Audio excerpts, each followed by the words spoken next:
Blog Talk Radio.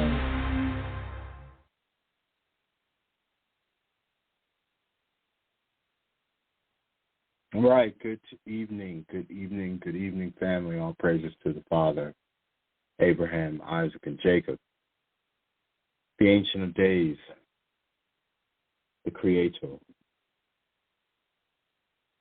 All praises. Yahushua, the Holy Ruach, praises. Shalom, family. Shalom, shalom, shalom. We have, by the grace of and mercy of the Father, He has given us another opportunity to be here, have a conversation. No music this time, but just me talking.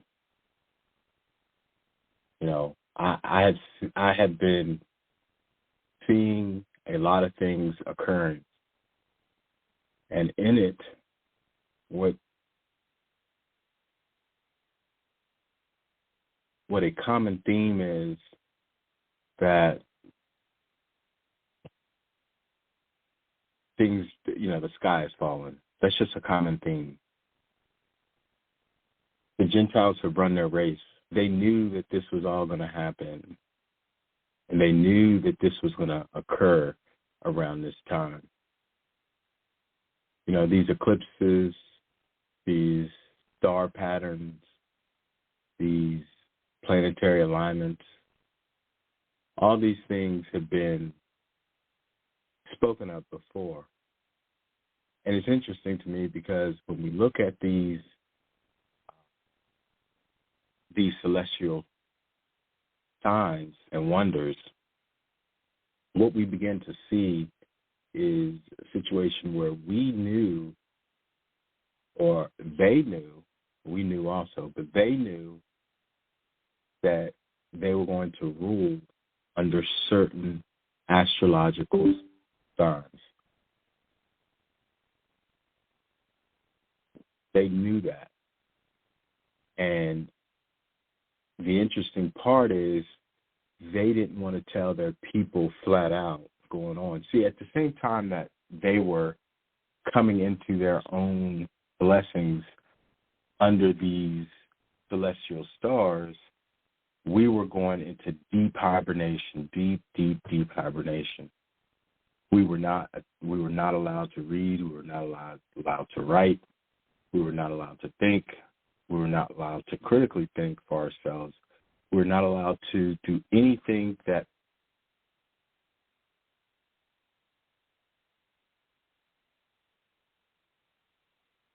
no coincidence that all these things were happening at the same time, that this was going on with us. And it's funny, when you talk to people, they'll talk about 1776 like it's cool, but they won't talk about the events that were going on from 1776 to today, especially as it relates to the Negro.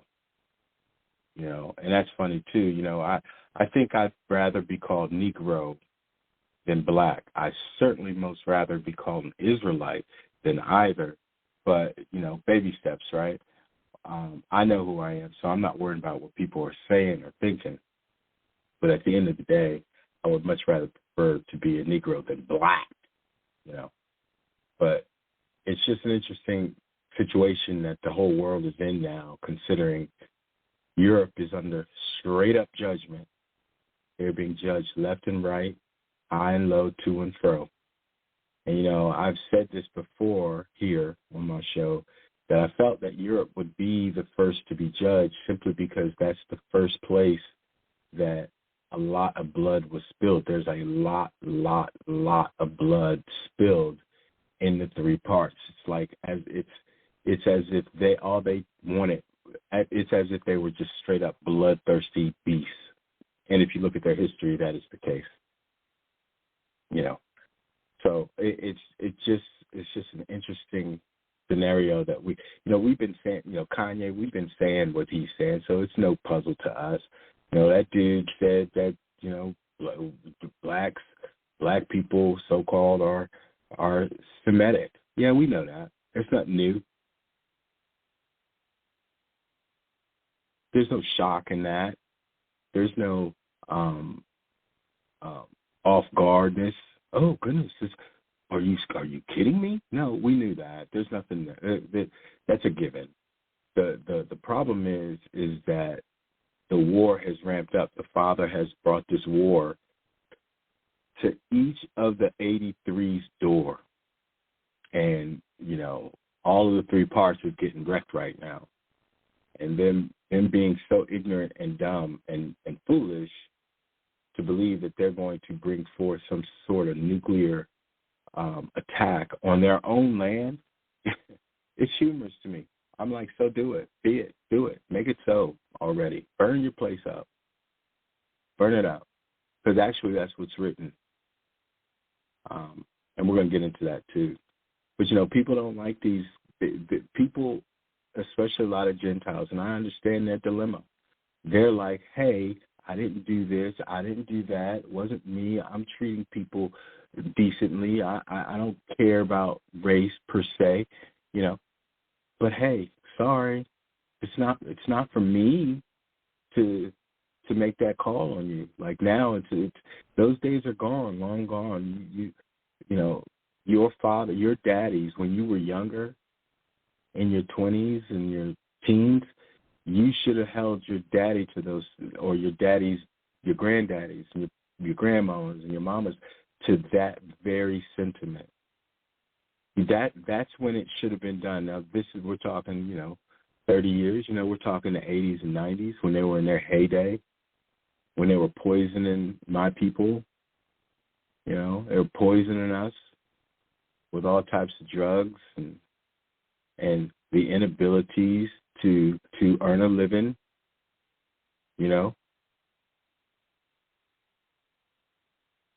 It's like integration. Integration in concept is okay, but in practice, it was the Negro to forego all of what they had to come over to the Gentiles' way of society, way of living, and deal with society from that vantage point, from that perspective. And that in and of itself became such a mix that it kind of disintegrated the Negro's knowledge even further. And it's interesting because when you look at history, this is what you see. You begin to see you can look back, especially over the last 100 years, you can look back and see each episode where things went off for the so-called black man and woman, Negro, colored, African American, whatever, Israelite. You can see where it all went, how it all went wrong, each step of the way. And a fundamental part of that is when they would not allow us to read or write. And that's also something very peculiar in and of itself, because the Gentiles did not create a Bible until 1611. Yes, I know the other Bible was around, but that Bible was not necessarily for the populace. That was for the clergy of the abominable church. So, they didn't get that information until 1611. So if you think about that, critically think about that, that would mean all the stories in the Bible translated from the Bible potentially, with a high probability, could have all been translated from the Americas and not over in the three parts, meaning all of the stories were actually in the land of the Americas, not the three parts. It took them 100 years to transliterate it, but they did that here in the Americas. That is such a huge key to the whole thing. I mean, because here's another key. If you go to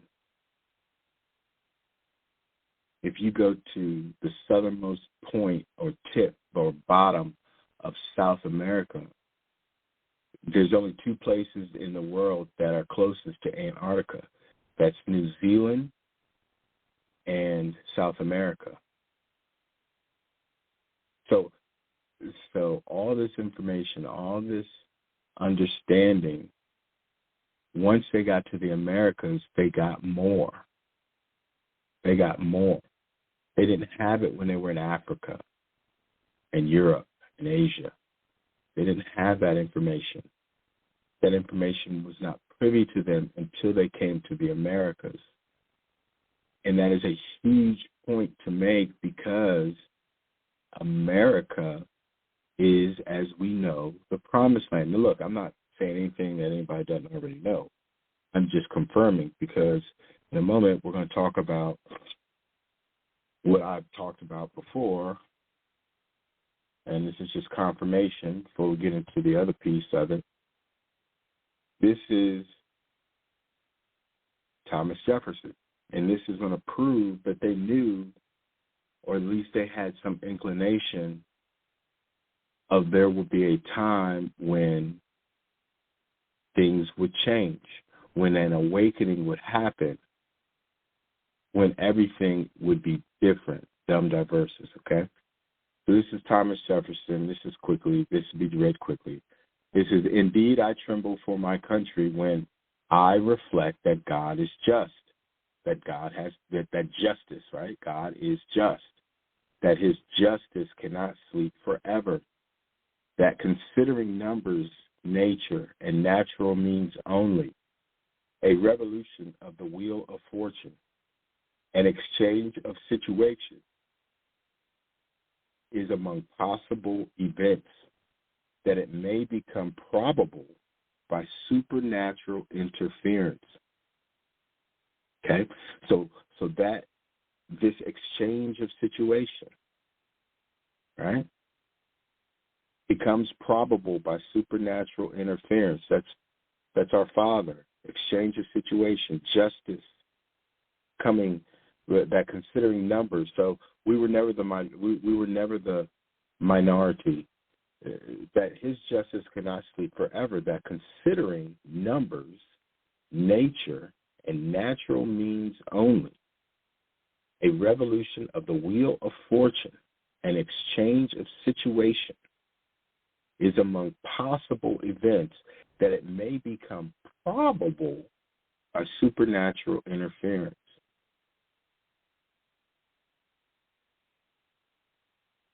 That's such a huge thing, because, again, this is something that they already knew, and Thomas Jefferson was one of their most prized philosophers at the time, educated men at the time, that, him to make this statement is saying, hey, and I can only envision this, where he's saying to a group of them behind closed doors or at the seat at the table, him saying, hey, because they asked him, well, what do you think, Jefferson? And he said,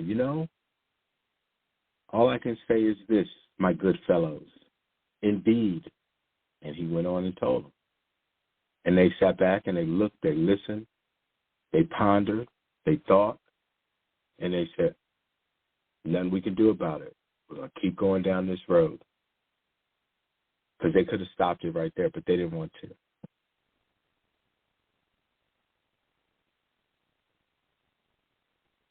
They didn't want to. And they couldn't. It just was written already, the wheel of fortune. It was meant to be the way that it was meant to be. All right, so we're going to read Joel 2 and 3, because there's a lot of things in these two chapters that are occurring right now, right as we speak. And I'm going to do my best to bring it forth, because this is great understanding. And listen, I know brothers and sisters already know this, but this is just a confirming evening. This is what we're doing tonight. We're just confirming things that the Father has presented to us, okay, to keep us up, because, we just had the Lionsgate yesterday. We're looking at the awakening eclipse on the November 8th. This is all our time right now to shine. So we're going to shine bright as we can be. This is the harvest. the separation of the wheat and the tares. This is what we see. So, Joel 2, blow ye the trumpet in Zion, and sound an alarm in my holy mountain. Let all the inhabitants of the land tremble, for the day of the Lord cometh, for it is nigh at hand. A day of darkness and of gloominess, a day of clouds and of thick darkness, as the morning spread upon the mountains. A great people and a strong, there has not been ever the like, neither shall be any more after it, even to the years of many generations. Okay? A fire devoureth before them, and behind them a flame burneth. The land is a garden of Eden before them, and behind them a desolate wilderness, yea, and nothing shall escape them. So right there he's talking about a fire destroying them. Fire could be war, could be bombs, could be guns, any type of weaponry, right? Yeah, and behind them a flame burning, because they're going forward and they're burning everything as they go, right? The land is as a garden of Eden before them, just like they saw when they got here. Columbus said this is an Eden, okay? And behind them a desolate wilderness, yea, and nothing shall escape them. So now we're talking. Now he's saying that the lands that they left is a desolate wilderness. You know what I'm saying? So it's a desolate area. The appearance of them is as the appearance of horses, and as horsemen, so shall they run. Like the noise of chariots on the tops of mountains shall they leap. Like the noise of flame of a fire, the noise of a flame of a fire that devours the stubble, as a strong people set in battle array. Before their face the people shall be much pained, all faces shall gather blackness. They shall run like mighty men, they shall climb the wall like men of war, and they shall march every one on his way, and they shall not break their ranks. Now, to me, this is all talking about what goes on in war. You know, they're going to be climbing walls, they're going to be set in battle array. They're going, faces shall gather blackness. There's going to be death and destruction. And you know how those special forces always darken their faces, right? They shall run like mighty men. You know, mighty men are warriors. They shall climb the wall like men of war. It's telling you, like soldiers, and they shall march every one in his way, and they shall not break their ranks. That's all military talk. Neither shall one thrust another. They shall walk every one in his path, and when they fall upon the sword, they shall not be wounded, right? So now, a couple things is going on here. You know, yes, he's talking about men of war. But is he talking about Israel or is he talking about the Gentiles? So let's go on and let's find out. They shall run to and fro in the city. They shall run upon the wall. They shall climb up upon the houses. They shall enter in at the windows like a thief. The earth shall quake before them. The heavens shall tremble. The sun and the moon shall be dark. And the stars shall withdraw their shining. And the Lord shall utter his voice before his army, okay? For his camp is very great. For he is strong that executeth his word. For the day of the Lord is great and very terrible. And who can abide in it? So we're talking about Israel for a moment, okay? Because this is wartime, right? Therefore also know, saith the Lord, turn ye even to me with all your heart, and with your fasting, and with weeping, and with mourning. And rend your heart and not your garments, and turn unto the Lord your God, for he is gracious and merciful, slow to anger, and of great kindness, and repenteth him of the evil. Who knoweth if he will return and repent, and leave a blessing behind him, even a meat offering and drink offering unto the Lord your God?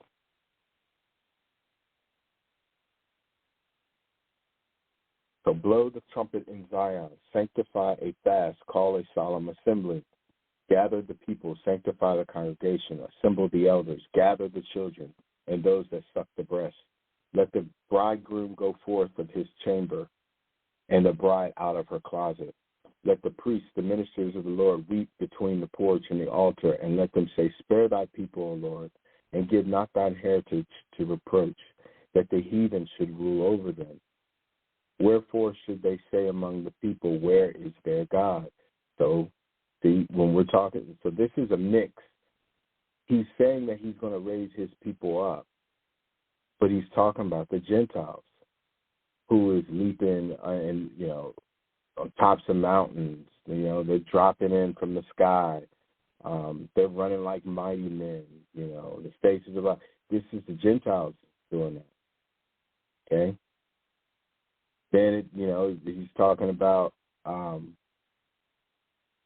don't be scared, Israel. I got you. Pretty much. This is where he's at. They said, let the priests, the ministers of the Lord, weep between the porch and the altar, and let them say, spare thy people, O Lord, and give not thine heritage to reproach.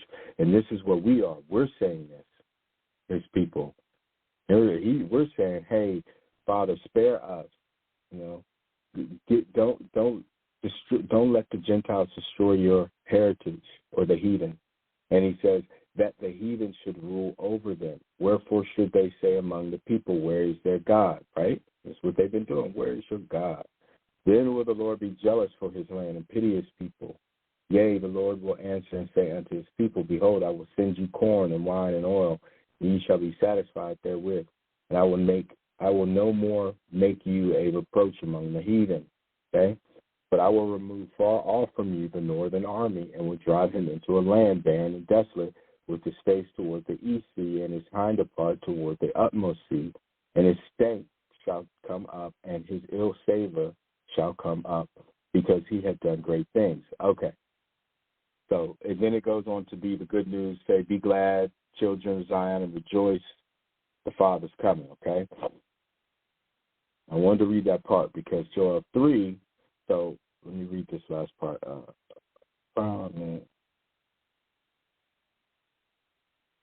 Here's what I'll read from here, and then we'll get right into 3. And it shall come to pass afterward, we'll go to 28, and it shall come to pass afterward that I will pour out my spirit upon all flesh, and your sons and your daughters shall prophesy. Your old men shall dream dreams, your young men shall see visions. And also upon the servants and upon the handmaids in those days will I pour out my spirit.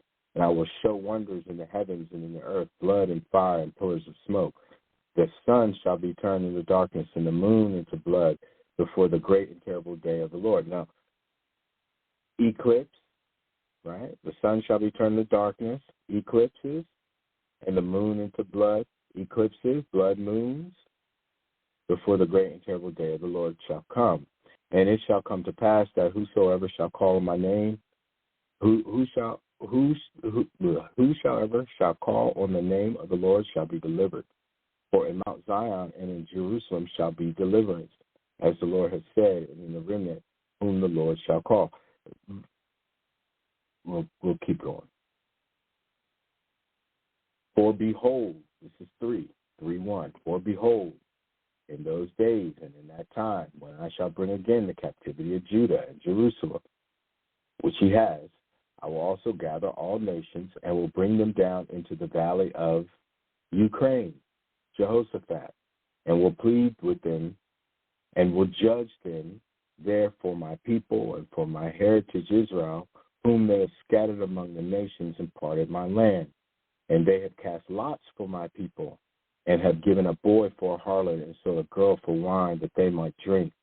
Yea, and what have ye to do with me, O Tyre and Zidon, and all the coasts of Palestine? Will you render me a recompense? And if ye recompense me, swiftly and speedily will I return your recompense upon your own head. This is where we are, because ye have taken my silver and my gold, and have carried into your temples my goodly pleasant things. The children also of Judah and the children of Jerusalem have ye sold unto the Grecians, that ye might remove them far from their border. Behold, I will raise them out of the place whither ye have sold them, and will return your recompense upon your own head.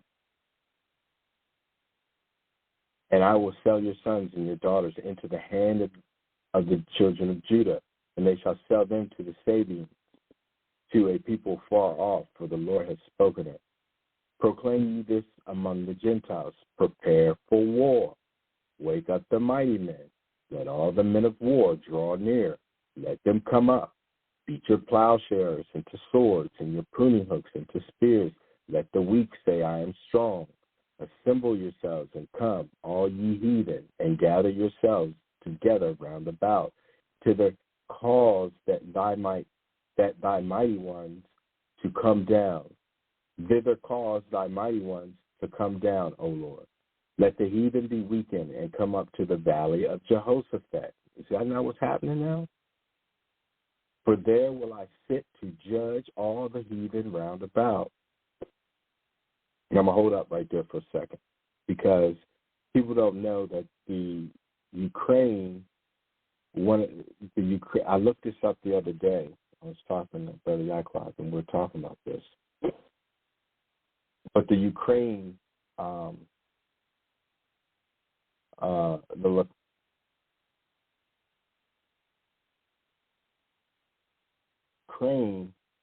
that the Ukraine has the Dnieper,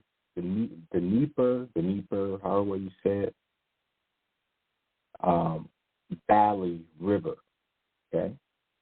Now this valley or this basin, this river size is 195 square miles. Okay, it's a lot. The length of this the length of this river is 1,368 miles. Okay. The location is in, guess where? Kherson. And this is all what's in the news today. This area. This is the area.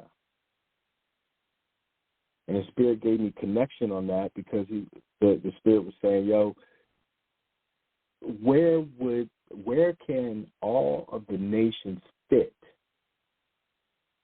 for war in the three parts?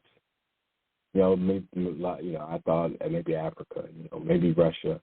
But then I did a search. I was like, what's the largest valley in Ukraine? And what it did, and just like it just did, the Dnieper. When the Most High is saying, I'm going to bring you into the Valley of Jehoshaphat, that's just saying he's going to bring them into the Valley of Judgment. And is he not right this moment steering them up to move them off of the land, like in Joel 2, to get all their armies over there back in the three parts? In particular, in one of the largest valley regions in Europe? I mean, there's no coincidence here. And I'm not saying that this is going to happen tonight or tomorrow or the next day. I'm just saying he said what he said. He's gathering the heathen, right? He's gathering them up. Now, however long that takes, it takes. But I wanted to make sure that everyone understands.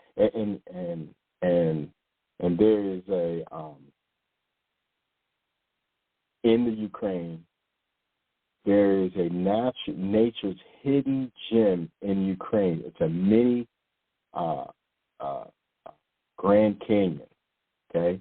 And it's called the Devil's Valley. Like, you can't even make this stuff up no more.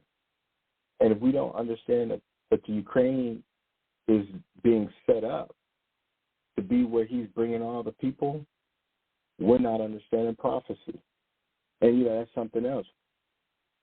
Many of us are looking at prophecy. This is the major difference in what the family of Israelites are doing and what other people are doing, especially the Christians and all the rest of them. They're looking at Jesus. We're looking at prophecy.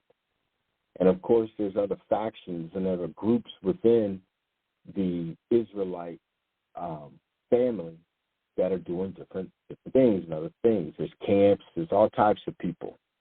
This ain't just you black Hebrew Israelites are all the same.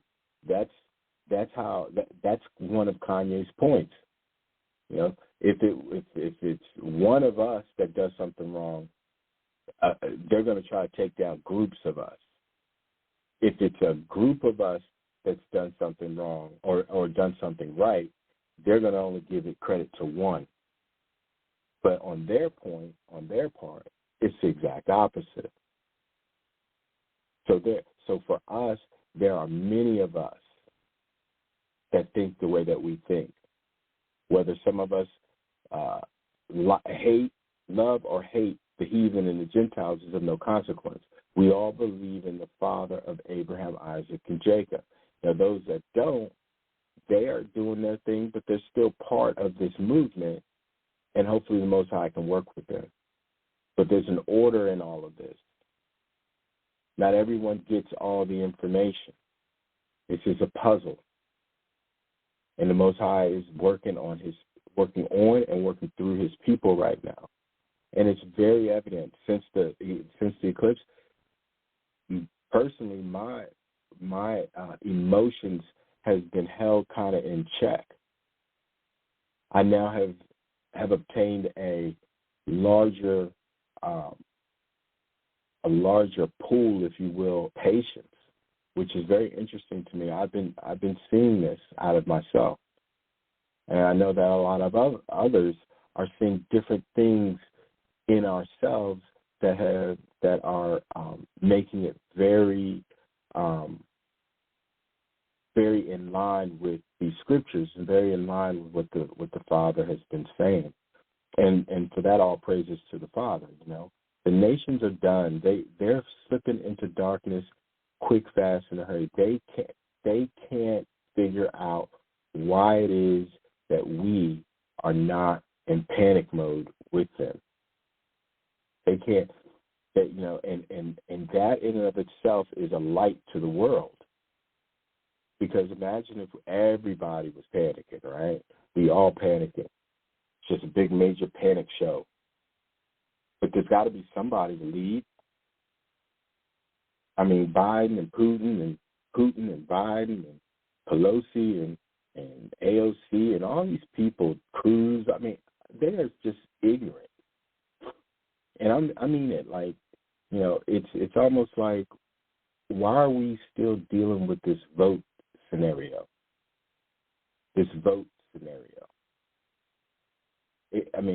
Voting for us should be something that we negate, period. Like, there should be no black vote.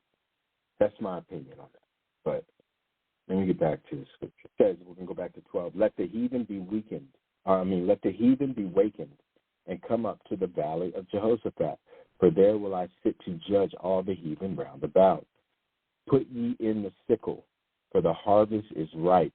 Come, get ye down, for the press is full, the fats overflow, for their wickedness is great. Multitudes in the valley of decision, for the day of the Lord is near in the valley of decision. The sun and the moon shall be darkened, and the stars shall withdraw their shining. There it is again. He's just telling you what's going to be happening in the skies.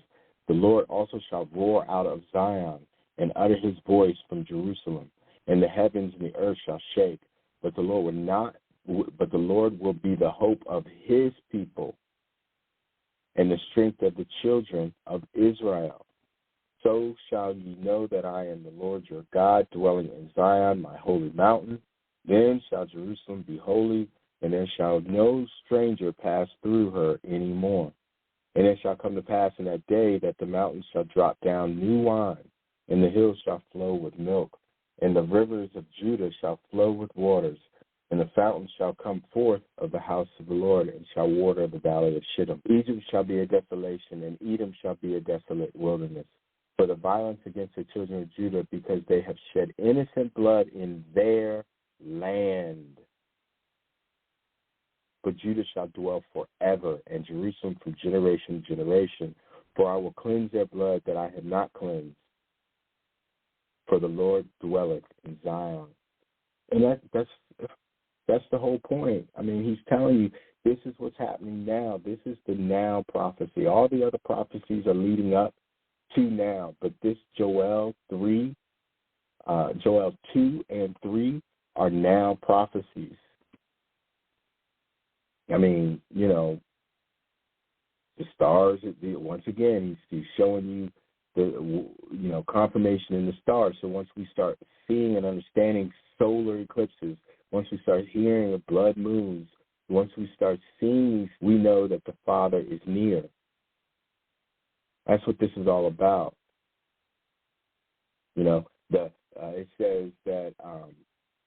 It says, and it shall come to pass in that day, this is 18, that the mountains shall drop down new wine, and the hills shall flow with milk, and all the rivers of Judah shall flow with waters. That would mean that the rivers of Judah at this moment are not flowing with water. So we got the whole Mississippi water system not flowing with water anymore, drying up. All the rivers over there in 3 parts are drying up. Excuse me. So this is not something that they can just pass away. That's just, we don't know. It's climate change. These things are happening and we see it. That's the confirmation that we get to see it. So, when you talk to Gentiles, which not a lot of us do, I know, but on occasion I do. And one of the things that I've noticed about them is that they have this one concept. First of all, they got several concepts messed up because they're Gentiles, right? The first concept is what I discussed last week about choosing, right? Choosing. They think that they can choose Jesus.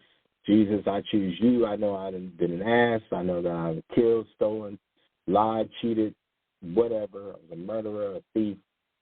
But I choose you, so I'm safe, right? That's what they have been told. That's what they have been taught through their Christian insanity, okay? But in fact, all the Bible is talking about is the Father choosing his people, certain people, not everybody, but certain people. He chooses. So, that predestination thing is pretty evident throughout the entire scriptures. That's all the scriptures, not just the Bible, the European, all of the scriptures. All the scriptures that they said, nah, that don't fit, that don't fit, that don't fit. Yeah? The other is this. That was about choosing, right? The other is this. They do not understand what Israel means. They believe Israel is a place. And, of course, that's what they have been told, right? Last century, the heathen stole a land like they normally do, and then plopped up some, Caucasian people that said they were kind of like Judah, and they said this is our land. So the Gentiles and the heathen believe, Israel is a nation just like every other nation. But that's not the case. Israel is a people. Israel was Jacob. Jacob was Israel. His descendants became the 12 tribes. So therefore, there would be 12 tribes of Israel. You can't just have, Judah tribe, the Judah tribe of Israel. That's all of Israel. No. And we don't even know completely who we are in terms of the tribes, but I'm sure that that'll be the next phase once we're gathered together by the Most High, right? So at the end of the day, what we need to understand is the good news is all for us. We get all this information. We regain our knowledge. Again, we weren't able to read or write or any of that stuff. The last 50 years, maybe, not even, last 30 years, we've really gotten the abilities to formulate our own opinions, some of us. And just over the last 10 years have we really kicked in gear to be able to create our own narrative by the will of the Father. Okay?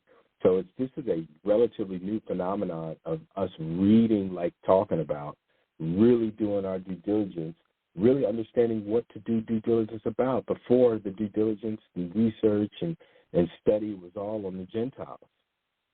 But the moment that we came up out of that and start studying and researching for ourselves of who we are as it relates to ancient history as well as it relates to biblical history, then everything changed. Everything changed.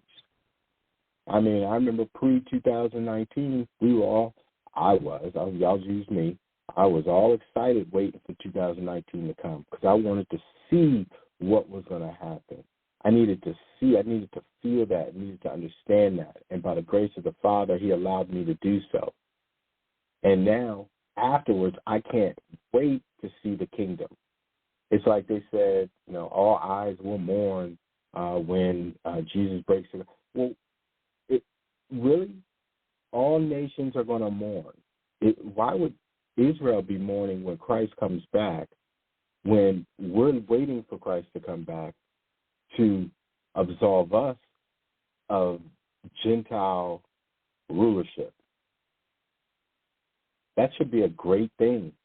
Of course, they manipulate the Bible, manipulate the story, manipulate the narrative, and they want all of us to be part of their demise, so they say all nations. That means everybody who's part of America, Europe, Africa, all nations are going to mourn. Just because if we mourning, everybody mourning. But that's not the case. Everything is pointing towards us. Once they get up off this land, there'll be people, a mixed multitude here that will flee, for lack of a better word, that will come together with us. And that is as long as we maintain. Because this is a strong time period. There's a lot of critical thinking that has to be done. And that's the thing, a lot of people don't want to critically think. They don't want to use their mind to figure out what the scriptures are saying in terms of these people from Israel. They don't consider Israel. They don't think of Israel. So so what's going to happen is they're going to be off guard when we come into our own, which we're doing now. This is why everything's off guard. It's out of balance for them. They don't know what to do, and they think that they think that we're crazy. They think that we're the problem. They have to blame someone instead of blaming themselves. They're wanting to blame us. And they blame us by way of saying that we're crazy. We don't know what we're talking about. But everything that we've been saying, and it's funny because you don't really have a whole lot of absolutes, but one of the things that I've noticed is everything, I used to say a lot, but everything we're saying, and I'm using we in terms of the nation, everything that we're seeing and saying is coming to fruition. Even our most extreme camp brothers and sisters, what they're saying is coming to fruition. That's the manifestation of the next level of this movement, of this rising. Because woke now they got everybody. Woke has now been usurped by the nations to mean all sorts of things. All sorts of things. When really, essentially, it just meant, but the nations want to bastardize that too. Because they have to do something, they have to blame someone or some people in order to maintain their fallen disposition. And, every time I think about it, it's just like, man, are these people really this crazy?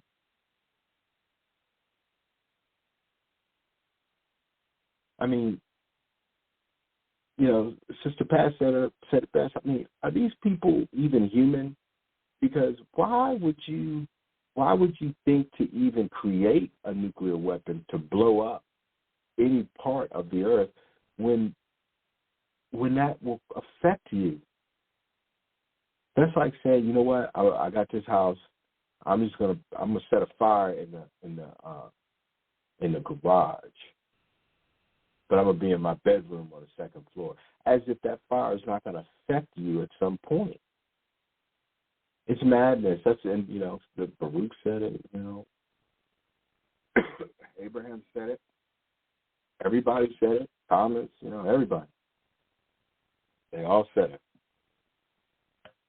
These people it'll be madness afoot. These people will be strange. They will be in a stupor. They will be walking walking around like they're drunk, like they're on drugs, like this is Kensington Street, Pennsylvania. And if you think about it, this is pretty much where it's at. You know, they're doing things that make no sense, and they're doing it in haste. And that goes back to Joel too. He's pushing them. He is sweeping them off the land. And when you sweep something, it's in haste. It's not, oh, let me take my time and sweep.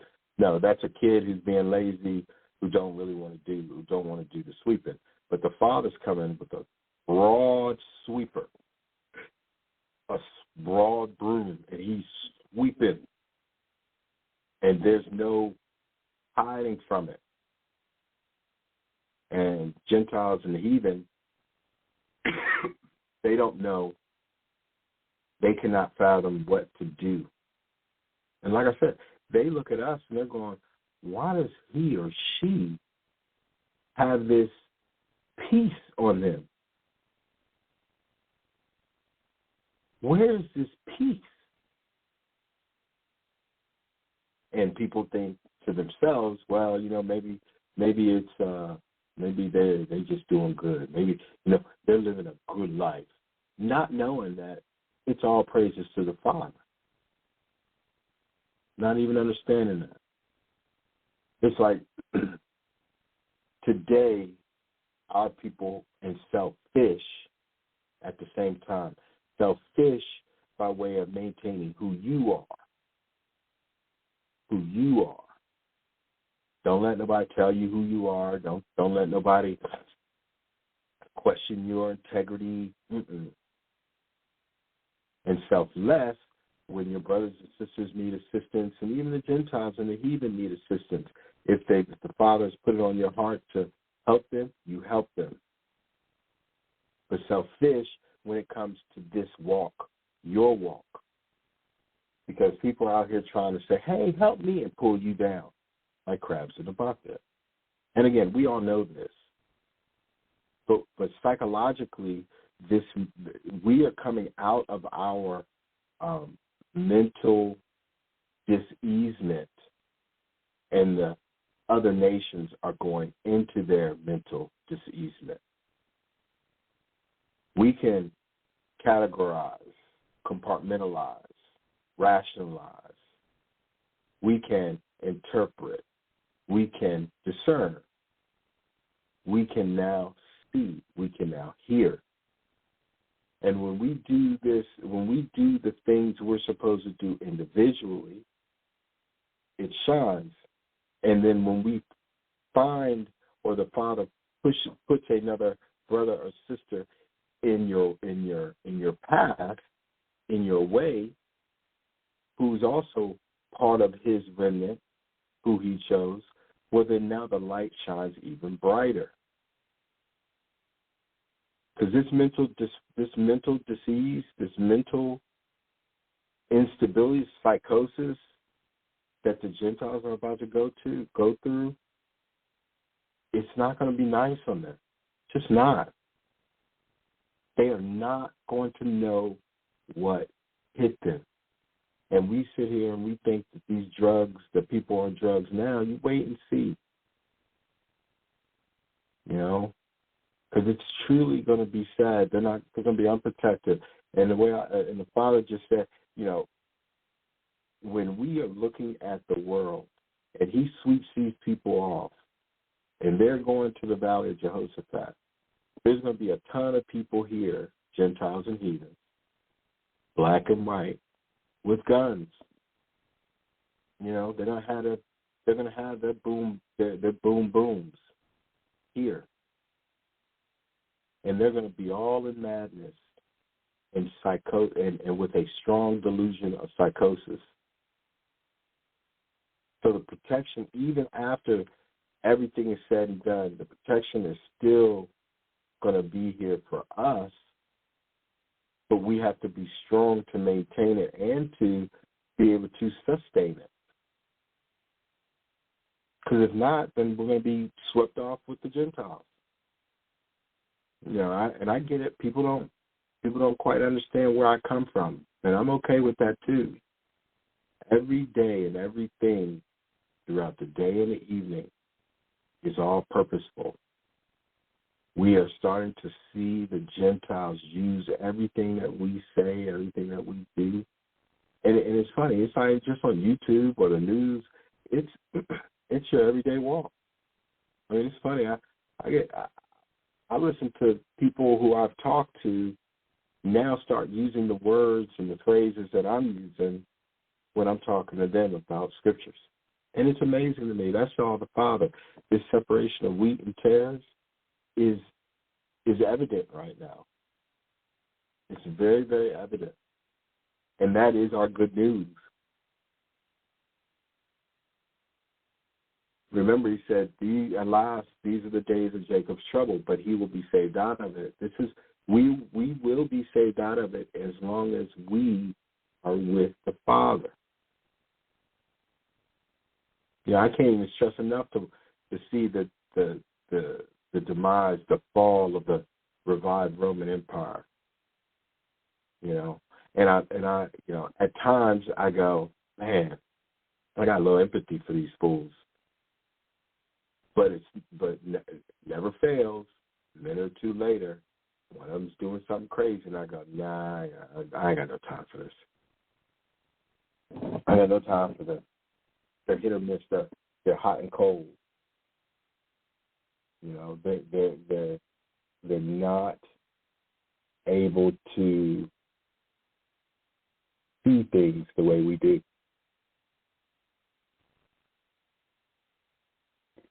For whatever reason, the Father will just not allow them to. Well, I'm telling you, for whatever reason, we know the reason.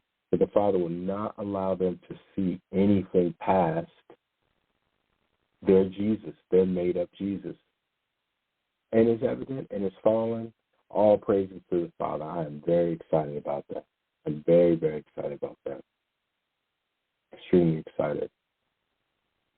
And don't get me wrong, I'm part of the system too, but we all are, right? I mean, it's not like we got to be hermits and say, I will not be part of this system. Yeah, we got to be part of the system, but we don't have to be part of their narrative or their ideology or the way they think or what they eat or, you know, it's like they love their swine. You know, I'm in North Carolina, so they love their swine.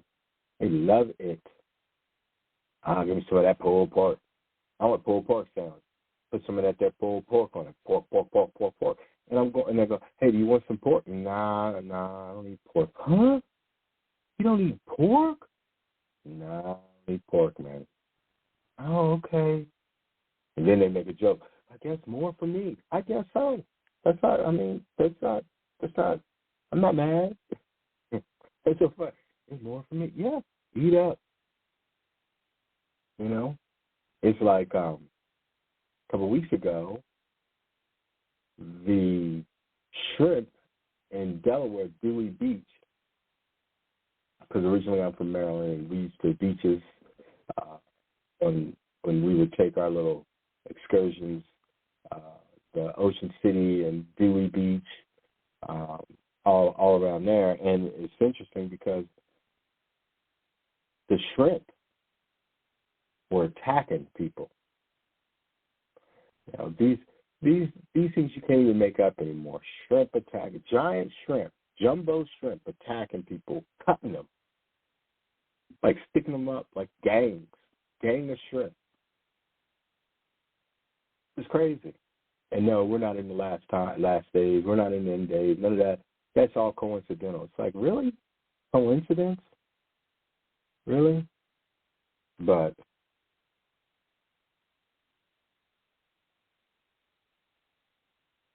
not sure what we can do about it, but we can just do what we got to do. You know, this information tonight is strong, and I can only pray and hope that people gravitate more to it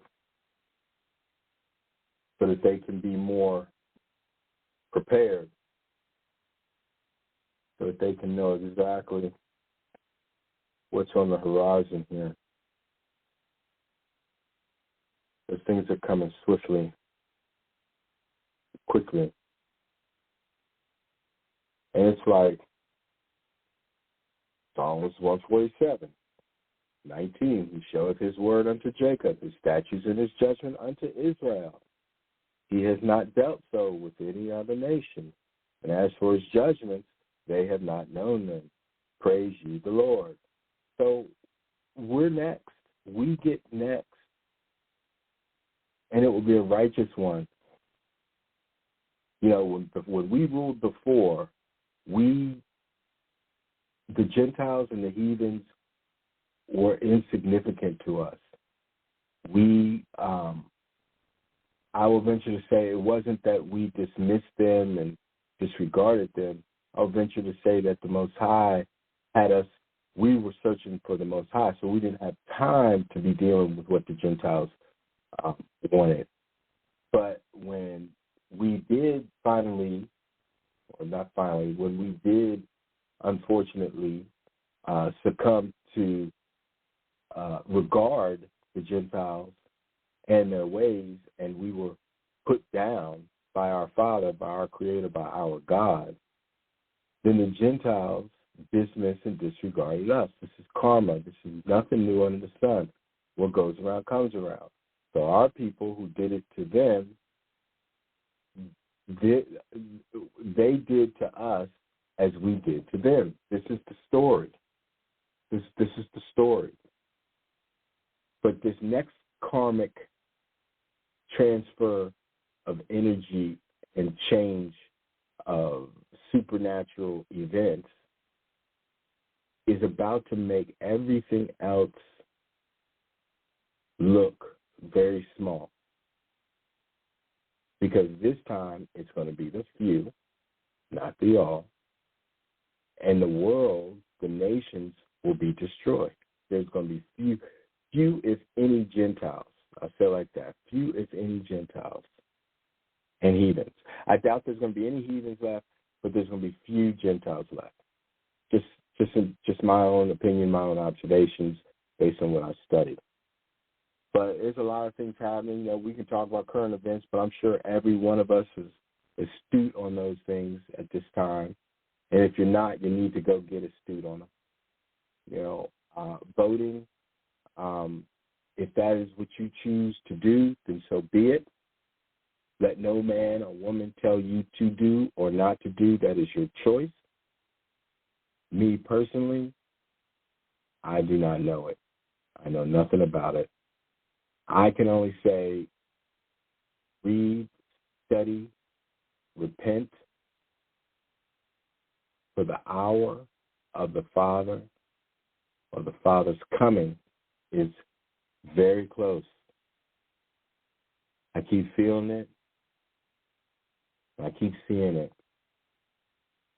But I pray thee that all of Israel, all the remnant, all the family is safe.